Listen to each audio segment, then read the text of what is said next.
All right, I, Abdul Geheim, call this meeting to order at 6 p.m. We'll call members, Mr. Obaid, Aye. Ms. Hall, Aye. Ms. Watson, absent, Mr. Ferris, absent, Mr. Geheim, Present. Ms. Boyanik. Present. All right, 5 here, so we have quorum. Acceptance of agenda, resolution number 1, can I get a motion? Motion. I heard Ms. Hall first, second by Mr. Obaid. Resolved that the Board of Education accepts and approves the agenda with any additions or deletions. All in favor? Aye. Any opposed? All right, motion carries. Board calendar updates. Our next regular meeting will be December 10th at 6 p.m. And our organizational meeting and regular meeting, January 7th, 2026. We got 2025 on paper, but it's 2026 at 6 p.m. Yeah. Can I ask about that meeting? Sure. Because we will be out in 2 weeks, so the agenda probably, what would be done Monday the 5th? Or Or before we we go, right? leave? I mean, if we're okay with that, that's, because it's the organizational meeting. Right, I And don't then think there's any business to conduct on the first one. There's usually not much. Not much, okay. Are you guys okay with 2 days' notice being the agenda? I mean, I'm Right. fine either way. If you guys want to push it a week, that's okay with me either. Like, it doesn't, I have no objection either way if you guys want to change it or not. If you're okay with an agenda that could change Monday or Tuesday, we can. All right, how about we just move it to the 14th? Move it to the 14th? Yeah, is that okay? That way we give, I'm okay with that. give us some time to make sure we got the right agenda and Perfect. everything, Yeah. all the material? Yeah, Okay. thanks. So we're gonna move our organizational meeting to January 14th, 2026. It's gonna be the same time, 6 p.m. here at the admin building. All right, we move reports to the board and we'll give it up to Jim. Okay, For thank the you. Oh, for just. district configuration process. Okay, all right. Thank you. So, one of the priorities of the district this year, we were looking at doing strategic planning, capital plan, and district configuration, reconfiguration. This really, when we started talking, it looked like the strategic plan is dependent on the district configuration. Because if we create a strategic plan, then we do the district configuration, it may not align. So to make it in order, we're doing the district configuration, and we'll try to do the 10-year capital plan and then go into strategic plan next year. So that way we'll know where we're gonna be, we'll decide on grade configuration, start times, and then we can model the strategic plan after that, if that makes sense. Yeah. Okay. Okay, so can you tell me approximate, when we're looking at doing, starting and finishing grade configuration, and when we're starting and finishing the 10-year capital plan, and when we're starting and finishing the creation of the, Sure. just an Yeah, approximation? yeah. So we already started the configuration plan. So the presentation was made to all staff at staff meetings at the buildings, and you're going to see the recording in just a minute. So we'll meet in December, January. We hope to go to the board in January to give a progress update. And then we'll go out to the public, the parents, students, community, and we hope to have that done in February in time to go to the board in March for approval. Okay. Okay. Okay? And who's part of this committee? Do we have a committee? We do not yet, we'll talk about that, that's in the presentation, but what we're going to do is have a district steering committee, which will ask representatives from, grade levels, buildings, administration. And what that group will do is really take input from staff, study proposals, whatever we come up with. Like, say we do all K-8s in a high school. We'll study that, we'll look at comparisons. What we're looking at is what's best for the students, and then also for our staff. to create PLCs so they can really train together and be in like buildings. And so that will be done in March, and then we'll have to plan if we're gonna phase it in or if we're gonna try to do it all next year. And do that, really start that in March. I'd like to have that done before August, right before we start school. Then next year we'd start the strategic plan, probably in September. And that would probably be along the same timeline. We would hope to get that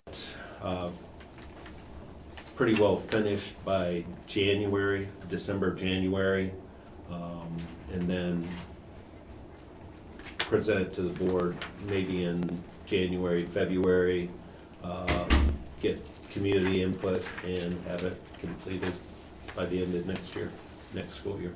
So end of 27, like June 27. Yeah. Okay. Yeah.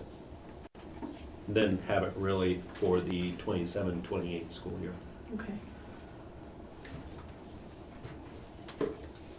Okay, so the video that we have John Silveri from the Michigan Leadership Institute. He helped the district, or he worked with the district to create a strategic plan that was never quite completed just before COVID. I brought him back. I was talking to him about bringing that strategic plan. He already has familiarity with the district, and that's where we really decided that the district configuration was the first thing to go. But if we want to watch the video, and then if we have questions, be happy to answer any questions, provide more clarification. Sorry.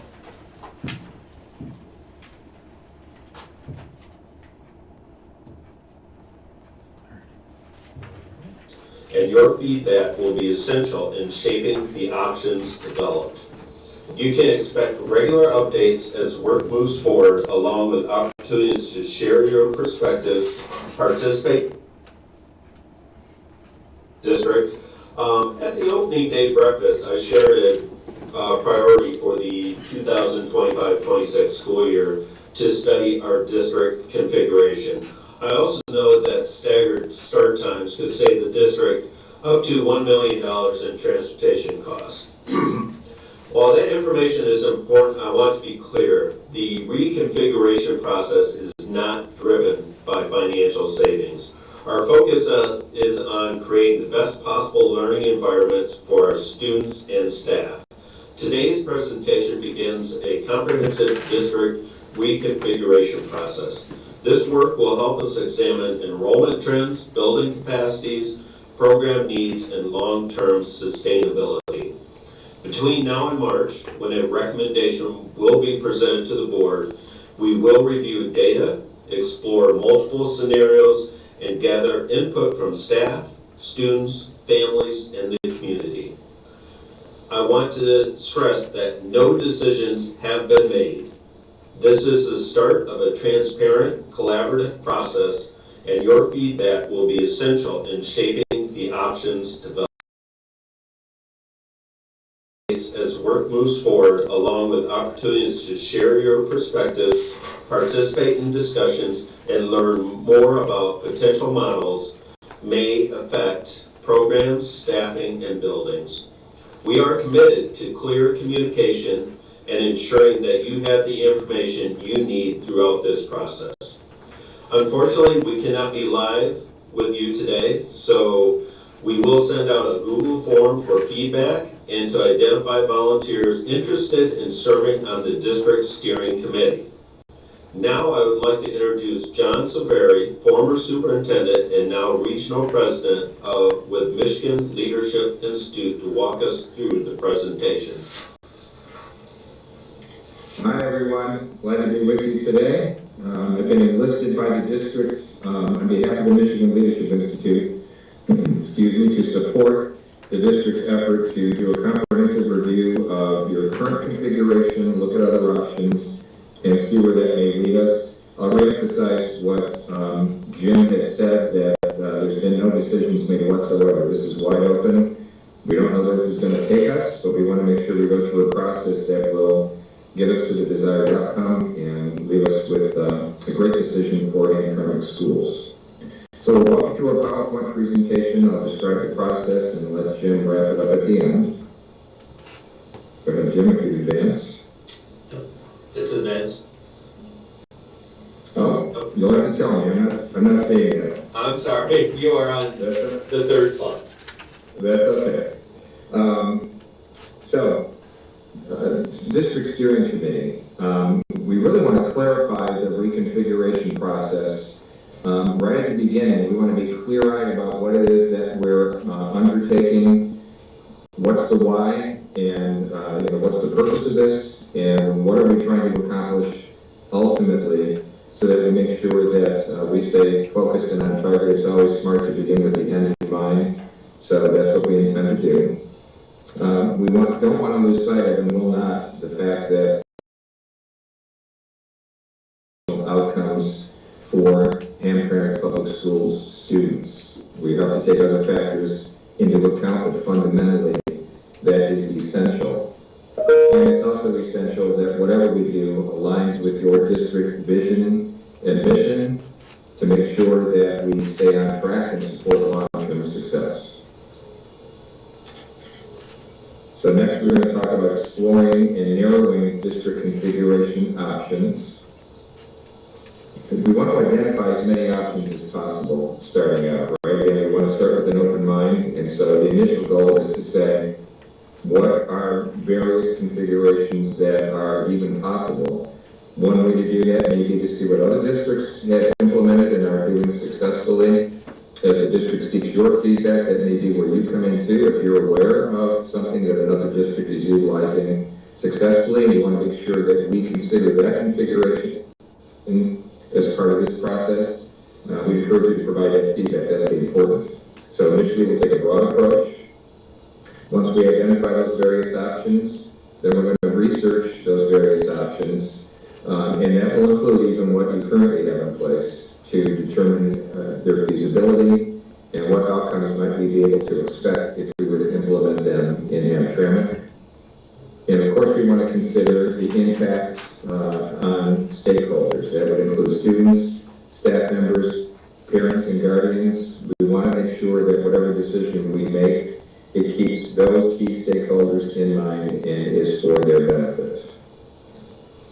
So then as we go on to analyze the anticipated benefits and possible drawbacks of each option, we're going to look at the academic benefits and challenges. So what advantages might it provide academically for your students, and what possible hurdles will exist for each of those options?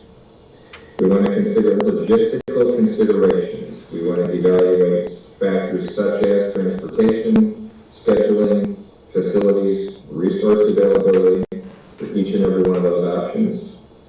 And we do need to consider the financial factors. What are the cost implications and what's the financial feasibility in regard to each of those options? So every option being considered will go through that filter in order to begin to narrow that down.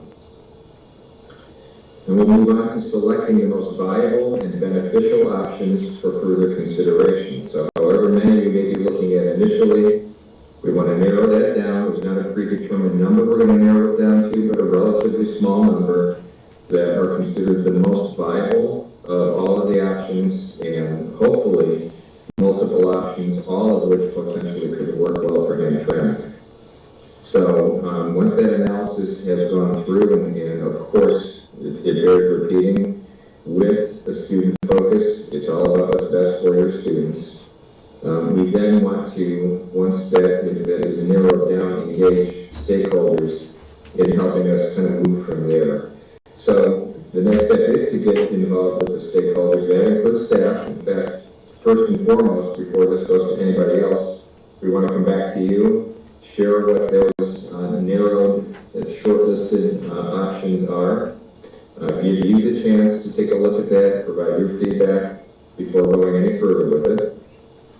Once that's done, it's going to be important to take that to the Board of Education so that we're all on the same page. They're with us. hear any questions or concerns they may have before moving forward. And then with that narrow group of options, it's going to be very important that we collect and analyze feedback, which will include a ranking of the options. So let's suppose we have 3 options that remain in consideration. We'd be asking all stakeholders, including you, to actually rank them. What would be your first choice, second choice, third choice, for example. So initially we will collect that stakeholder input. I would be going out and meeting with staff members, with students, with parents, with community members, sharing these options and asking for that type of feedback, including that ranking. And that input will all then be brought back to the steering committee to take a look at that, and that will be a huge factor in making any final determination. So we'll take all of that info and we'll finalize the decision and present that recommendation. Once that review has been completed, the committee will make that final recommendation and be prepared to take that to the board for approval. We're going to ask the committee that has worked on that to be a part of that presentation, since they will have done all of the legwork and can speak to it very intimately, and they're representatives of Hamtramck schools. So that will be important as well, to indicate that they've been through this process and support the recommendation. Once that's submitted to the Board of Education, it will be up to them to approve that recommendation. Hopefully at that point they would be up to speed and would be prepared to do so. And at that point, there's not a plan for it just yet, but obviously what's going to be important going forward from there is to communicate the decision far and wide, communicate that why that we talked about. How is it that we see this being beneficial for Hamtramck students, parents, staff, community overall? And obviously an implementation plan will need to be put into place as well. So that will need to be developed, and from initial conversations with your district leadership, there's no set timetable, and so we're really going to have to let this decision-making process run its course. Know what it is that we're looking to accomplish, and that will then drive the implementation plan and even the timetable at that point for implementation. So that is yet to be determined, although what we agree on is that we would not want to rush into anything. It's more important to do it right than do it by a certain timeline, so we want to be sure that whatever we choose to do, we're very thoughtful and deliberate about how to go forward with it from there.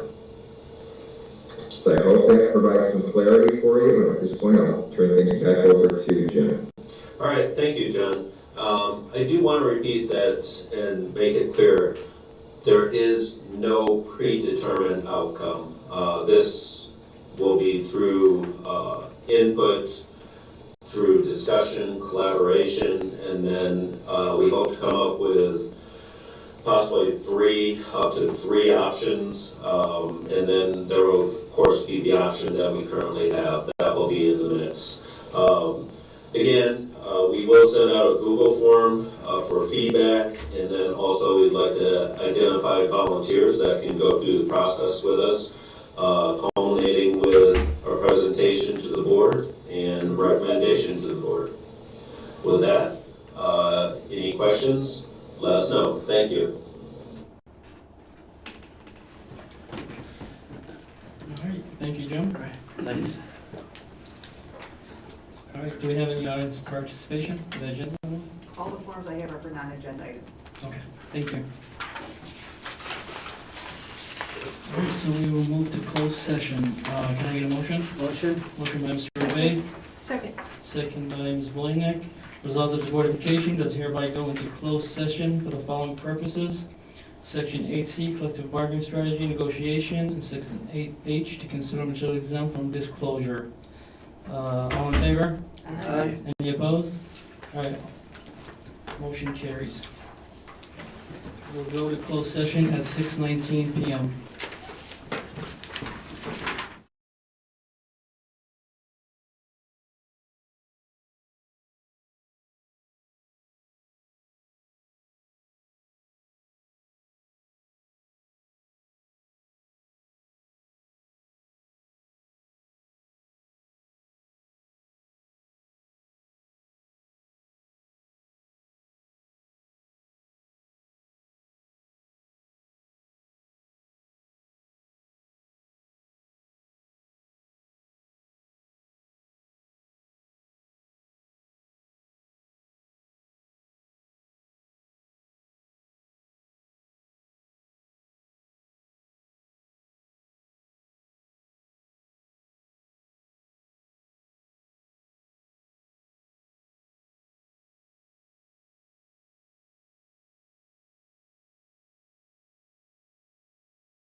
All right. Resolution number 3, going back to open session, can I get a motion? Motion. Motion by Mr. Obey, Second. second, I heard Ms. Hall first, I'm sorry. Okay. Resolved that the Board of Education does hereby resume the meeting in open session at 6:45. All in favor? Aye. Any opposed? All right, motion carries. So we go to action items. Resolution number 4, ratification of the Aspen contract. Can I get a motion? Motion. Motion by Mr. Obey, seconded by Mr. Elgahame. Resolved that the Board of Education does hereby ratify the contract between Hamtramck Public School Board of Education and the AFSCME union as per the TA submitted. Any discussion? All right, all in favor? Aye. Any opposed? All right, motion carries. Resolution number 5, approval of purchase. Can I get a motion? Motion. Second. Motion by Mr. Elgahame, second by Mr. Obey. Resolved that the Board of Education does hereby approve the purchase of 36 laptops with cards for use by the ESL and ABE students in the adult education program from People Driven Technology. Total amount not to exceed $28,373.76, funded through section 107. Any discussion? All right, all in favor? Aye. Any opposed? All right, motion passes. Resolution number 6, adoption of board policies. Can I get a motion? Motion. Motion by Mr. Obey, Second. second by Mr. Elgahame. Resolved that the Board of Education does hereby adopt the board policies as prepared and presented by Miller Johnson. Any discussion? I have a discussion. All right, go ahead, Ms. Bonig. First of all, on the current board policies that we have, the way that it's stated is that anything can be adopted, amended, and repealed by any meeting, provided the proposed adoption, amendment, or repeal shall have been proposed by a previous board meeting, and once proposed, have remained on the agenda each succeeding board meeting until approved or rejected. So that means that we can bring this up this time, but we cannot approve it until the next meeting. Yeah, waiver. Yeah, we had a waiver from Miller Johnson, right? Yeah, we did ask about that, and we had a waiver from legal, and we're good to go. Okay, well, I have several questions on it. I Sure. went over the new bylaws today, and, do you want me to just start? Yeah, that's fine. Okay, does anybody want to follow along, or, I did not bring it. That's I fine, think they're on that's your fine. computer. Yeah, that's fine. I'll try to, I think I remember, that was part of the committee. First of all, at the beginning, in the 0 section, the 100 section, in our policies that we have right now, we have a set of definitions that call out everything that is in the actual policies and procedures, and we don't have that in here, so it's not clear what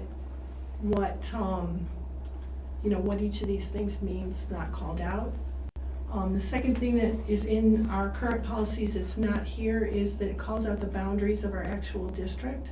So I propose that we add that to this, because 48212 is Detroit and Hamtramck, so I think that we need to call out the boundaries of the city and have that included in our policy manual. 48212 is only Hamtramck, not No, it's Detroit. not. No, it's Detroit. both. So for number 3,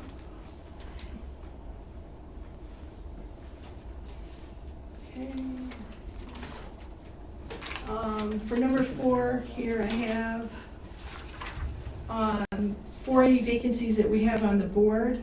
We have, in our previous policies, we have a limit on it where we fill the vacancy within 30 days. There's no calling out when we need to fill the vacancy. And I propose that we add that 30 days to this as well, so that if we have a vacancy, that we have a 30-day limit on, we need to get somebody sitting in the seat. I think they said that went by law. Yes. Yeah. A lot of these things defer back to law. Yeah. Okay.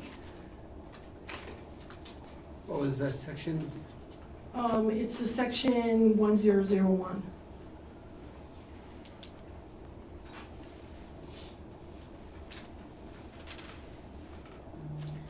And for calling the zip code, what section also?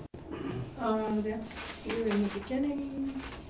It doesn't exist in this document. I figured that it's in the 001 section, where we call out who we are and what we're doing.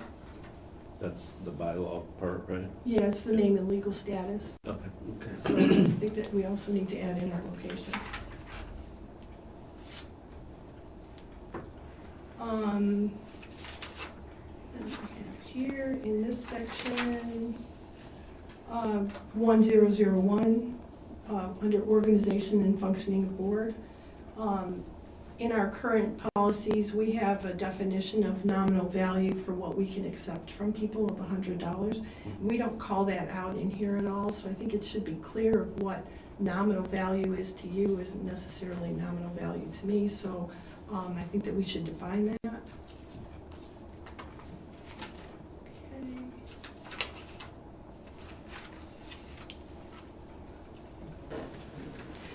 And I have a real question about, in section 1002, and in Neola, it said, it's stated one way.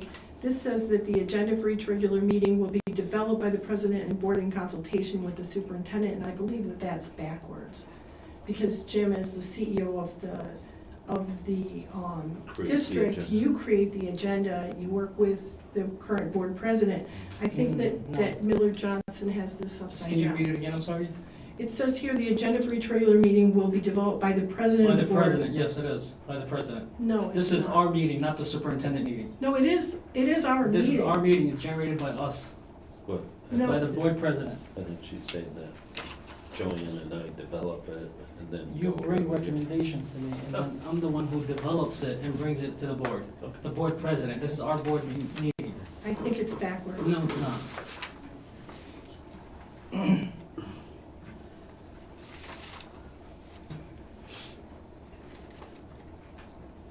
Okay, I have some other things here that just don't exist in this, including, there are whole sections in the other thing that go on philosophy and values, improvement plans, informal and formal complaint procedures, and they don't exist in this document. The other thing is, if you look at page 11, the part is redlined out as both option A and option B. Oh, So, is that the final? option A, well, this is not actually a final, this is a red line version. Okay, We should have gotten one that was draft for review. yeah, This is a red line version, okay. so this is not actually draft for review. Yeah. Would you like to meet with the attorney and review it? Because a lot of it is going by current law. No, I That's got what that, they because I prefer. printed out and looked at what the references were for, Okay, when they referred to the current law. okay. But at any rate, page 11, option A and B, so we need to fix that so that I believe we're looking at option A being our, and also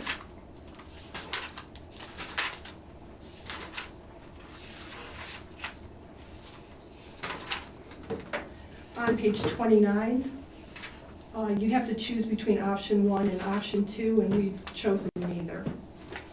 What does that refer to? It refers to employee salary schedules. Oh, okay. So it says here you need to choose option 1 or option 2, and we haven't chosen either in this document. Okay. She's looking at the most on it, she's got the one with all the red on it. Right. Yeah. That's the one that was on the drive. Oh, the final version wasn't on the drive. I didn't see it, no. Okay. All right, well, just to clarify, we went through this policies for several months now with I, myself, Jim, and VP, Mr. Obey, Ms. Hall, and Miller Johnson, attorney. And we went, step by step, policy by policy, and we went by legal advice, and I think the way it was submitted is accurate. So we already presented it, we cannot table it, we cannot do anything. Right now, we're gonna vote on it. And I advise to move forward, and let's see what the board decides. We I follow wanted the to- guidelines and, Wanted to add that we spent hours and hours into it. Hours, It's not like, hours. it was a quick, we had to go through each one. And it's, as the president says, it's up to you to choose if we're moving on or not. yeah. Some days it took 4 or 5 hours just to get, through some sections through. So, as you can see, 2 binders combined to a really small section now. So, we'll go ahead and vote on this and go from there. All right. Ms. Volinick, can you vote? No. All right. Mr. Fairs? All right. Mr. Wade? Yes. Mr. Eggehang? Yes. Ms. Watson? No. Ms. Hall? Aye. All right, yes, and I vote yes, so motion carries. All right, consent agenda, resolution number 7, approval of consent agenda items. Can I get a motion? Motion. Motion by Mr. Ferris, Second? second by Mr. Rebate. Resolved that the Board of Education does approve the following items under the consent agenda, items A through J. All in favor? Aye. Any opposed? All right, 7 ayes, no nays, motion carries. Audience participation. This portion of the agenda is for citizens to address any questions or comments to the board. The board will listen, take comments, and questions under advisement and not respond at this time. The presiding officer will refer questions to the superintendent for research and response. Ms. Can you come here, please? Irma Valia.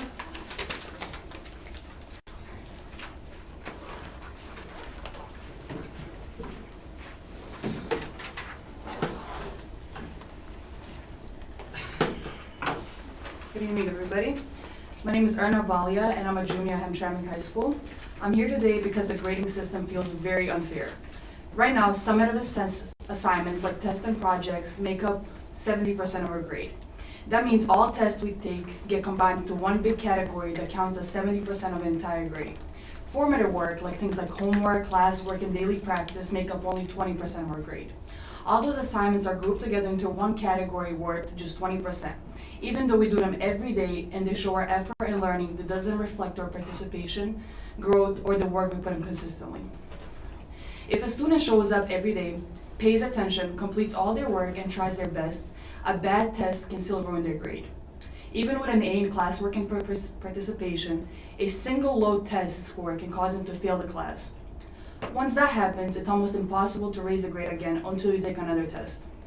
I felt this myself. There were days I felt unmotivated to do any work in class because I knew I wouldn't make a real difference in my grade.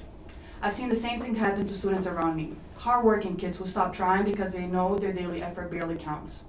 Many students lose motivation because their effort feels meaningless compared to one test project score. All the time and focus we put into learning every day shouldn't be outweighed by a test score that lasts less than an hour. Grades should represent more than test performance. They should reflect how much we learned and how much effort we put in.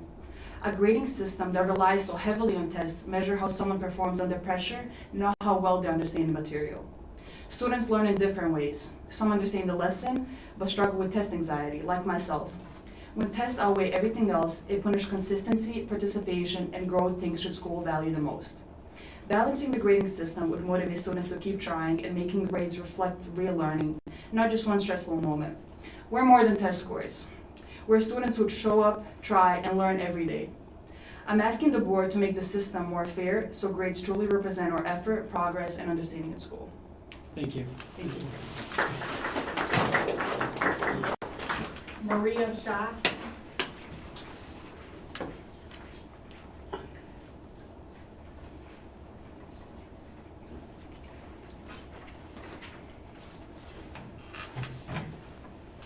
Hello, my name is Maria Shaw, a senior at Ham High. Can you guys hear me? Yes. My name is Maria Shaw. I'm a senior at Ham High, and my claim is about the grading scale. Though it doesn't affect me as much as it may do a lot of people, I'm here to voice the concerns of the people who are too scared to advocate for themselves. With the new policy on the with the new policy on the grading system that I will give the benefit of the doubt to was intended to promote and encourage students to try more in school and give it their all. Actually, it did the opposite.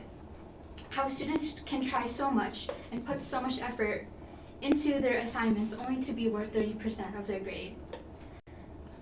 Because I know there's a lot of assignments. So for example, I have AP pre-calculus and it takes a long time to do my work and it doesn't even account to much in the grading system.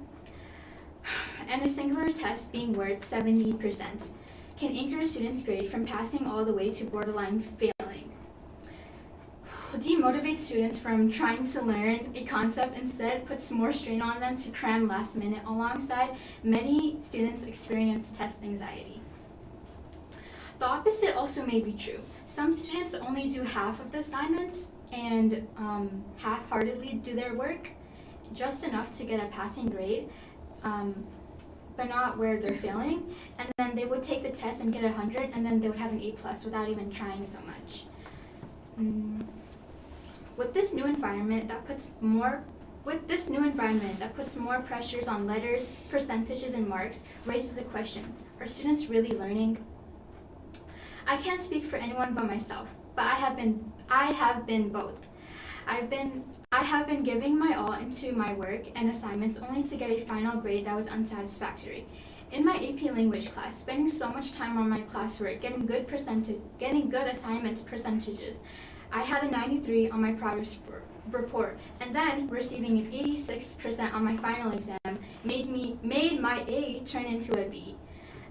This discouraged me from giving my all into assessments because I was giving so much into my assignments, and then I had a B, which made me kind of sad because I do so much, and then on my final I got an 86, and that turned my A, my 93% into a B, which I forgot the percentage, but I got an A to a B, which I did not like.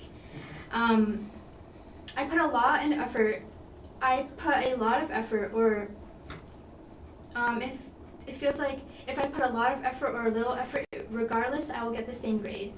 On the other hand of the side, in my AP pre-calc class, I've had 3 missing assignments, and on top of that, I've turned in my work late. But I've studied a lot for the exams, and I have an A+ in that class, despite not really doing the work. I mean, I've done the work. I just have like 3 missing assignments, and a few of them are late, and I have an A+ in that class. But that doesn't mean I didn't work hard. I just crammed a lot. And when the test days come close, I cram the work before. I crammed the week before, and because I put in so much effort the week before the test, I have an A+ in that class. Ultimately, the grading policy was meant to motivate students, had instead created a system where efforts and learning won't be leaving you with the security of receiving an A, but with the anxiety of all my hard work will be deemed useless if I score below a B on the final exam. If you score below a B on the final, you could just say goodbye to your good grade, because that's like 70%. I put 70%, but in some classes it's 77%, which is a lot more. In one of my classes, I consistently scored 100s, and then on one test I scored a 90, and then one test I scored a 90. My grade went from an A+ to an A-, which doesn't seem like a lot, but an A+ is like 100%, and A- is around 90 to 93%, which is a big jump. A solution to this problem would be to create homework and assessments and assignments to be 40%, and then our tests to be 60%. That's all I have to say. Thank you. Thank you so much. Thanks. Can I ask, well, Question. both of you a question? Yeah. What was it last year? It was the same thing last year. Oh, it was? Yeah. Changed last year. I'm sorry, it was way different last year. No, come on. So did it change last year, or, It was the same with the 37% last year. so when did it actually change? Change. The test scores went way more up. The test scores were about 35 to 40% Last year, last year, yes. okay, And they bumped it up, what, 70%? okay. Okay. Thank you. Yeah, I thank you. think the next three individuals are on the same issue. Oh, okay. Yeah. I have a different one. No, it's okay, come on up, even if it's the same, I'd like to hear it. Lake Mohammed. Yeah, I wanna hear it out. Yeah, no. I We mean, love students to come, so. Yeah, absolutely. Appreciate hearing. We're here for from you guys. Yeah. Yeah. And we're not even timing you guys, yeah, so. You can speak as much as you want. You're why we're here. So, Yep, exactly. Good evening, board members. My name is Lake Mohammed, and I'm a sophomore at Hamtramck High School. I'm sure you know why I'm here tonight, but Absolutely. I'm here tonight to address a major issue affecting many students at our school, the current grading system. Specifically, the fact that tests account for 70% of students' overall grade. The system negatively impacts students who should not be struggling. For example, a student may attend every class every day, complete all their homework, participate and earn 100% on every assignment, but when it comes to test day, they may experience anxiety, overthink multiple choice questions, or simply not be strong test takers. As a result, they may fail the test and suddenly find themselves with an F, or if they're lucky, a C, despite all their hard work. I consider myself to be a big history geek. I plan to study political science and law in college, so US history is my favorite class. Yet after scoring a 70 on one test, my grade dropped from an A- to a C-. I had earned 100% on all of my assignments and presentations, only for one quiz to drag my grade down dramatically. That isn't fair, and I'm far from the only student experiencing this. Many students with big dreams become discouraged when they see their grades drop so harshly. When it becomes extremely difficult to recover from a single test score, students lose motivation and confidence. This policy may be preventing some of our brightest students from reaching their potential and making history at HHS. I also want to highlight that it's not just students who see this as a problem.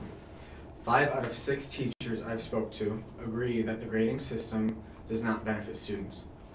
Instead of promoting more studying, it creates more stress and lowers self-confidence. I strongly believe that tests should make up only about 20 to 30% of a student's grade. This would give students more opportunities to show what they know and recover from one difficult test. Along with that, students should be not focused on tests. In my opinion, they should be focused on learning, and all my teachers see that too. I don't want to name names for teachers, but one teacher I have spoke to this week agreed, and this comes from a teacher that I expected would like this policy, would love this policy. They disagree with it because they've noticed many students cheating on their tests, and then it affects the teacher and makes them think that they're not a good teacher and that students have to cheat on their tests. When in reality, these are just students coming from immigrant families who want to make history and want to make their parents proud. I can relate to that myself. My dad came from Yemen, and I'm his firstborn son. So that puts even more stress on my shoulders, trying to get into top Ivy League schools and trying to make a name for ourselves. But I hope you guys take into consideration what me and some of my classmates have said today. Thank you, Nick. Thank you. So is this the grading system, is it by the teacher, the principal? Principal sets it, yeah. Principal, okay. I'm not sure of the last name. Megan, first name?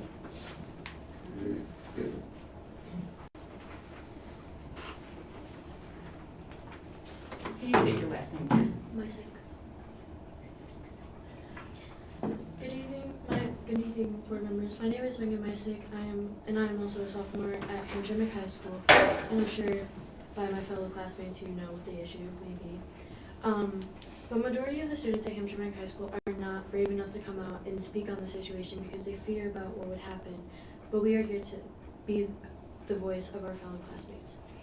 I want to talk about personal opinion or a personal matter about the grading system and how difficult it is for me, especially in math this year. Last year I had over a 4.0, and I consider myself a very intelligent student, but when I came into this year and the grading scale had changed for all of us students, it took my understanding and learning ability which I am best at, but when I'm under pressure and on a time limit, I seem to struggle a lot. And I don't think that being in the circumstance where you are being timed and being so under pressure that you don't do as well as if you were to take your time and learn and go through something properly. It also brings up the fact that while the grading system is 70% for summatives and only 20% for assignments, homework, participation, our final exam is only 10%. How would it make sense that 70% of our summatives, but we only have 10% of everything that we learned this year? Another thing is, I noticed that our teachers that I've talked to along with students, they don't seem to agree with the policy, nor seem to understand why it came in place when last year's policy worked out better than this year. I show up to do my best. I work my hardest along with every other student at Hamtramck High, just to be discouraged by a test score when returning to any classroom. And I really don't think that's a fair among any of myself and my peers. Thank you. Thank you. Soad Nagy? Soad Nagy. Soad Nagy.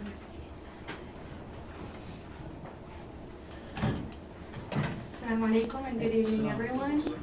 Hope you all are doing all right. Good. My name is Soad Nagy and I'm a senior at Hamtramck High School. I wanted to share some concerns about the current grade system, but my friends already did. So now the late policy, I want to talk about that actually affected me last year and hopefully it doesn't affect me this year. So if a student arrives after 7:50 a.m., even at 7:50 a.m. on the dot, they are not allowed to go to their first hour classes. Instead, they are sent to the auditorium for the whole hour. Even though they scan our IDs and call our parents, which may help us understand students. But the issue is that missing first hour hurts students who are actually trying to work very hard on their education. I'm a very hard-working student, and last year I lived 20 minutes away from Hamtramck High School. I walked in the snow, rain, everything to get to school, and still ended up getting punished by missing classes. This didn't help me, my education at all. I am an A+ student who cares about my education, but junior year was not easy. I pushed through and still passed, but not with my A+.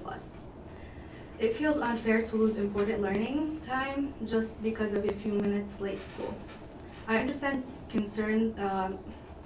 I understand consequences are needed, and I'm willing to stay after school and serve detention if needed. But taking away our first hour class is not helping us succeed. School policies should support students in getting an education, not get in the way of it. Thank you very much. Thank you. He's going to answer your question. Can I ask you a question? Question? Yes. So, I mean, this policy, you've been there 2 years now. Yes. But,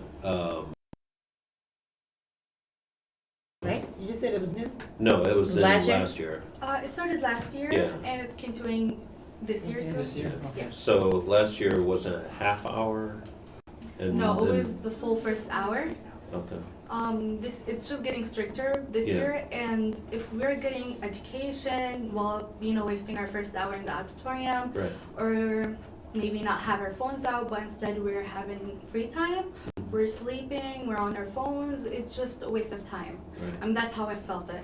And if a student is not planning to go to their first hour, then that is their way out. Or if they have a test, I didn't see that it's helping us.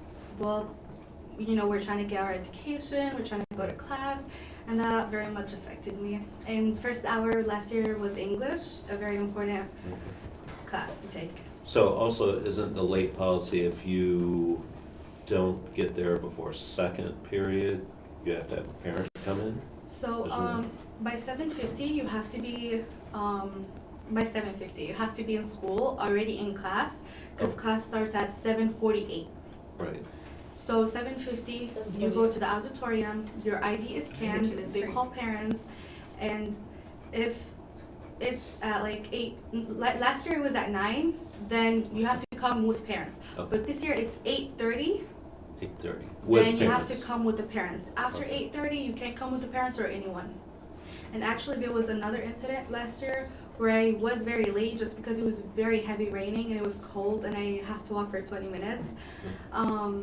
I tried calling someone to come pick me up. So one of the great, amazing program, like this, she's not a teacher, she's a program holder. She came and dropped me off. She had to leave for her job. But then after that, I stayed outside. Like I went to the office, I told them, can I please like stay here for a second, make a call, get someone to help me, to come pick me up. They wouldn't let me, they just kicked me out under the rain.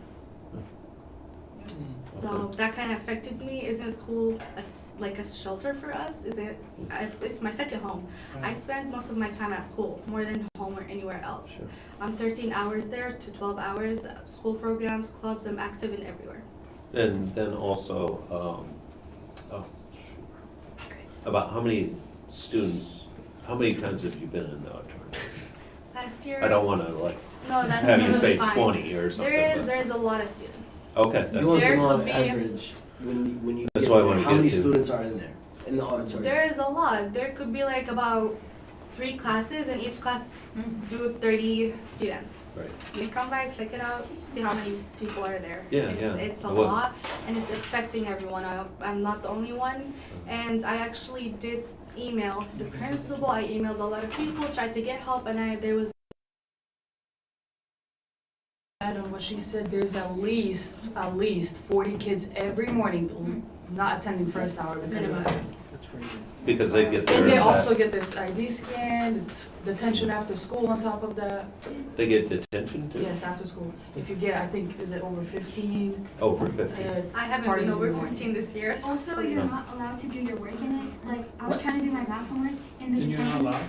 and So what do they're you like, do? Push You up. just sit there. You can't even get on your laptop or your iPad to do your work because they don't let you. And when you try to explain to them, oh, I'm doing my classwork, they're like, no, you cannot do that. Yep. And it's like, what if you're trying to help us, you should at least let us do our work. But they don't let you do your work.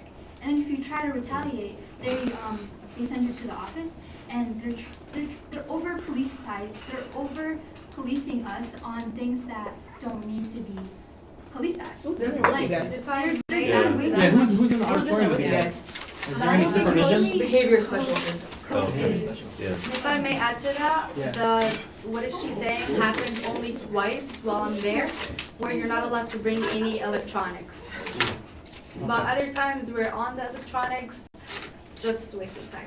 Okay, well, we like to thank you for coming and letting Yeah, us know. she We don't brought know this about these earlier. stuff. So this is, you guys are brave enough to come and talk to us, so make sure you pass it along to other students. It could be anything you wanna speak to us, just please come. Any issues, even ideas, you wanna do something at the school, bring ideas to us. Please bring it to our attention. We will work on it, we will address everything accordingly. We are here sitting for you guys, Thank you, I We're appreciate putting it. student first. I didn't know about this. Yes. My friends told me, that's why I showed up. If I know more, I would obviously show up. I do actually like to change, like I'm a senior this year, I could have said, I don't care, Right. I'm graduating, but I honestly do want them to do the best for the upcoming students and generation. And I did try to bring it up. I went to some of my friends and I was like, copy paste this email, let them Right. see it, we want to do something. But Yeah, if they don't wanna come and speak here, You can email us. they can email Yeah, they me. can. Go to the website, school board, you'll find all of us. When did they start putting kids in the auditorium? 'Cause Right, this I was a did not know problem. about this. Honestly, since my freshman year, so that is 2023. It has Yes. been going on It for has quite a been. while. Because it was like that when I was in high school. It- Yeah. it But went away. Victor, for us, it was lockouts. Yeah, it we was didn't- just we because didn't even people were get- roaming the halls. Right. It wasn't, Right. you're No. late. If Yeah, you were no, late, I you just totally go to your understand first that. hour. Nobody says No, they anything. didn't let us in. I remember we didn't even get to come in the building. The little walkway when you come into school, right Yeah. before the second door, we had to sit in there in freezing cold. Yeah. Didn't even get to come in the auditorium. But a couple years after I graduated, they stopped doing it. I didn't know that they started back not letting kids go in the Yeah. classrooms. Yeah, my I wanted to say understanding was something that before that. it was like. Go ahead, Mr. Vivian. For the past 9 years, I was sitting in this board and never got a student give us Yeah. their problems. Today, I'm so happy that I hear this, and that's why we're here. I wanted to thank you for coming, Thank you, guys. and please encourage everyone. Yeah, encourage everybody else. That's why we're here. Yeah. All these buildings, all these people work here, they are here for you. We want to hear you guys. We want to solve your issue before any other issues. So thank you for coming, Yeah. and we should recognize these people Absolutely, who came in today and spoke as from our board. absolutely, yes, and, Thank you very much, We're and really, I think we all should know that we are heard, because not You many are heard, students yes. in Hamtramck High School or anywhere know that we could be heard. Thank So, you. thank you very much. So if I go over, I'm not gonna see any one of the 5 of you in the auditorium, right? Or I'll walk in and say, hey, how's it going? Somebody got to show you around, you know. Yes. and I promise tomorrow that I'll spend the first hour at the auditorium. Thank you. Thank you. Yes, Thank so- you very much. Yeah. Appreciate it. Yep. You guys have a good night. Thanks, you too. Jamila Martin?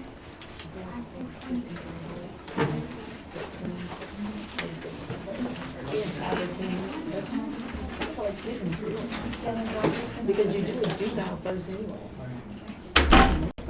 That's crazy. Hi, Jamila. Hi, I'm Jamila. I'm a resident. I am also a volunteer with a campaign called Invest in My Kids. So I just wanted to let you guys know about it and encourage participation. So Invest in My Kids is a new statewide ballot initiative to fund Michigan schools better with a fair share surcharge on the top 1% of income earners in Michigan. What it would do is create a new surcharge on income over $1 million for couples or over $500,000 for individuals, taxable income, and direct that money. It's estimated it would raise over $1 billion a year. Direct that money to the school aid fund restricted for K-12 schools. I don't need to tell you guys about how underfunded our schools are. You deal with it every day.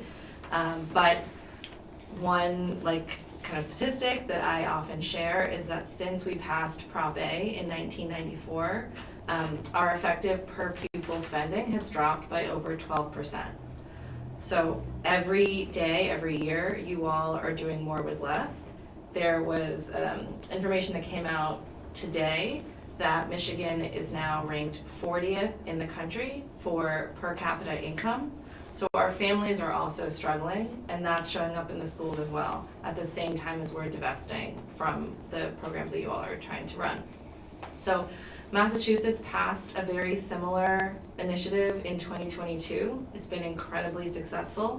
It's raised billions of dollars for their schools, and they've used it to close gaps as federal cuts come down. They've used it to expand programs in early ed. What we are doing now is collecting signatures to get this proposal onto the ballot for November 2026. As school board members, you can endorse individually. Many school board members across the state have done that. You can also pass a resolution in support. A number of school boards have done that and are doing that. But the most important thing is to collect signatures to get this proposal onto the ballot. So it does require about 450,000 signatures.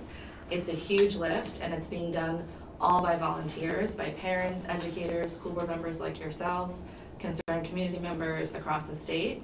And so I would invite you all to grab a petition, share the information with parents in the school, with educators.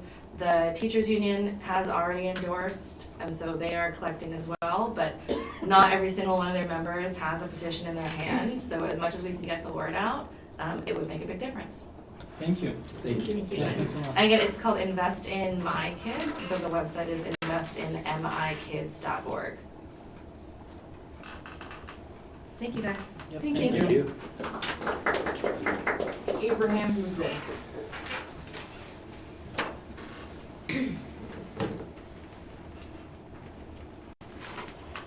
Good evening. Good evening. Prepare a speech this time. Go by the speech. We want to thank you for coming, every board member, and speak Yeah. for the special ed. No, you guys need to take care of these kids. man. Absolutely, absolutely. I'm serious. Yeah. We're here. Yeah. And That's what we're here for. how are you guys doing those? Are we speaking? Because I want to start the timer. Oh, you can go ahead. Okay. Set the timer, dear. You're good. All right. So I went to the parent-teacher conference last week Thursday, Okay. and I was not happy with what I saw. Yeah, no. So the sensory room or resource room or the fun room, there's literally toys in there probably from the 1980s. There's a metal pipe on the floor. It's exposed. The electrical it's uncovered electrical conduit and wall plates. Damaged, there's damaged toys. Loose items, tripping hazards, and it's hardwood floor. So if these kids fall, they're gonna hurt themselves. And then why do we have a sink that you go get from Home Depot? You know, the ones with the cupboards sitting right right against the wall. I'm serious. I have pictures, I took pictures. I believe you. So why don't we do anything about that? Why are we just kind of letting these, I'm not even gonna say it. A lot of people don't speak up because they're afraid of speaking up. The kids said it too. And I'm gonna come every school board meeting. And I know you guys can't answer me, but I would like to have a conversation with you guys, with everybody on the school board. But you three, I hold you guys to a higher standard because we went to school together. Absolutely. Not you so much, them too. Yeah. So, and you guys know the deal with us. And the kids and all that, we're here for them. Absolutely. So what are we gonna do differently moving forward? I mean, they don't even have an AAC device for the classroom. You know, the iPads that, you know, alternative to talk and things like that, where they can communicate. When do you guys wanna go take a trip over there? I wanna go with you guys. And I said before, if you guys need anything from the community, just say it. Reaching out. So how do we get the ball moving here? Tell me. I mean, I need a plan. I need something. You want to answer him? On what we're planning for the future on the Joseph Campbell No, building? that's part of the district configuration. Right. And, We're working on something really big, so it's gonna take some time, but You can't leave them in the same condition that they're in No. right now. Even the color, even the paint, the color of the paint is overstated. I'll buy the paint. I'll buy the paint for the classroom. Can you forward us the pictures yeah, to the send emails? it to the, send it to So, us. I told you because we're guys, talking we'll go about there. safety. Yeah, well, let's go there. No, we need to send these, because everybody has their own personal life. We're here sometime to come to the meetings and conduct business. So send us this, we'll Yeah, send it to the send us the superintendent, pictures. and we will make sure to follow to the person who's in charge of safety and I know my time is up a minute ago. Even the stairs, these little staircases they have in there in case of emergency, those things are metal, and they're so sharp on the corners. Yeah, you'll see them in the picture. send it to the email. Thank you. See you guys next month.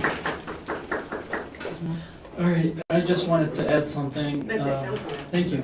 I just wanted to thank everyone who joined us for the coffee yesterday, and, you know, your voice, ideas, and concerns matter to us, so please make sure you come out on the next monthly gathering. We'll post up the date and time and location in the next couple days, maybe, and let you know, but we'd like to hear from you guys, so please, Mr. Moseb, if you can, come to those, and we can sit and talk and, you know, even bring pictures.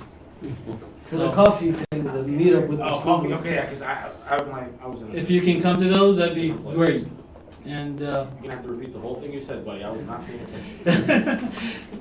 get on Facebook and follow me, you'll see it. We have a meeting every month. Yeah, we're trying to do a meeting. So, let me ask you guys this, how do we get more parents to participate? And stop using the school system as the daycare center?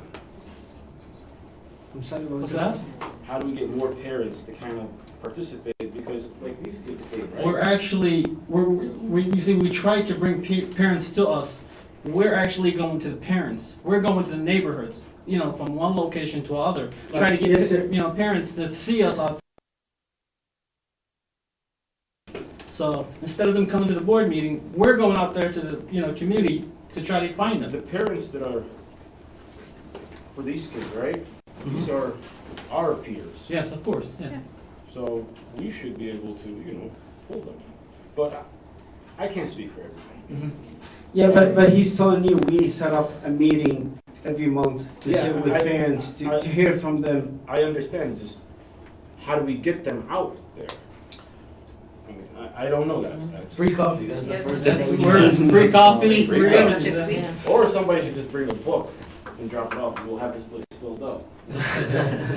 All right, and again, thank you to all our students for coming out today, and we hope we can see you come back with just giving us ideas and not, concerns, but we'll take concerns still, and, so thank you. Make sure you send them an email or. Absolutely, yeah. Thank you. We will recognize you one way or another, so thank you. Any more business to conduct? All right, the regular meeting adjourned at 7:30 PM. Thank you.